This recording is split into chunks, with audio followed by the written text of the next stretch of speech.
Tout de suite, la chronique coronavirus de ce journal avec Zineb Messali. Bonsoir Zineb. Bonsoir Hanan. Alors ce soir, vous nous parlez du tourisme mondial confronté à un choc sans précédent.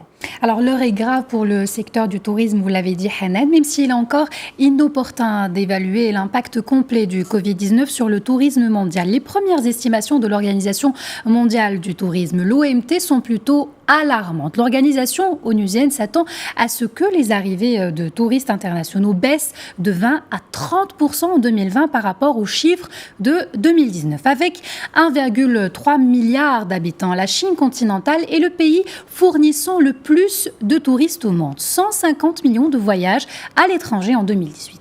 En 2018 toujours, les voyageurs chinois ont déboursé 1 850 $ par personne, soit plus de 277 milliards de dollars en 2018, a évalué l'OMT. La fermeture des frontières chinoises est en soi une grande perte pour l'Europe, mais aussi pour d'autres destinations mondiales. Mais il n'y a pas que la Chine qui a décidé de fermer ses frontières. Selon le rapport de l'OMT en date du 29 avril dernier, des 217 destinations dans le monde, 45% ont fermé totalement ou en partie leurs frontières aux touristes. 30% ont suspendu totalement ou en partie les vols internationaux. 18% interdisent l'entrée aux voyageurs en provenance de pays spécifiques ou ayant été en transit dans des destinations spécifiques. 7% appliquent différentes mesures comme les mesures de quarantaine ou d'auto-isolement pendant 14 jours ou encore des mesures liées au visa. Alors toutes ces mesures devraient se traduire par une perte estimée de 30 à 50 milliards de dollars en dépenses de touristes. Alors Zineb, la baisse du nombre de visiteurs pénalise tous les pays touristiques. C'est le cas aussi de la Grèce, mais le pays reste confiant sur l'arrivée des touristes cet été. Alors oui, le tourisme est le deuxième pilier de l'économie grecque. 20% environ du PIB derrière la marine marchande. Il emploie un actif sur 5 et concerne 150 secteurs d'activité.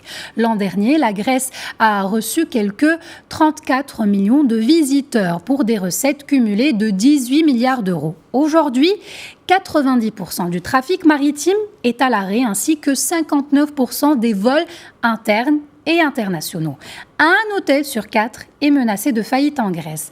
Les autorités ont décidé de mettre en avant le sérieux du pays acquis pendant la crise sanitaire pour attirer à nouveau les visiteurs.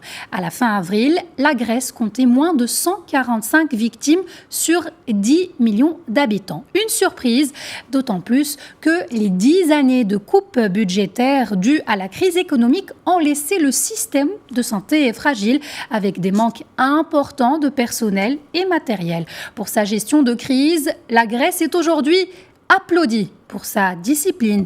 Actuellement, toute personne arrivant à l'aéroport est testée.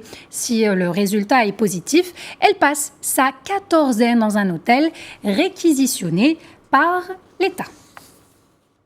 Alors pour atténuer l'impact de la crise, l'Office du tourisme marocain a annoncé une nouvelle campagne. Alors intitulée Lemant Laqaw, cette campagne met en avant les femmes et les hommes du secteur du tourisme, comme l'a indiqué le directeur général de l'Office, Adil El-Fakir. Ajoutons que c'est un véritable cri de ralliement qui accompagnera l'ensemble des Marocains durant cette période du confinement et qui rappelle à tout un chacun combien le pays est unique et riche et combien le pays est notre plus précieuse ressource.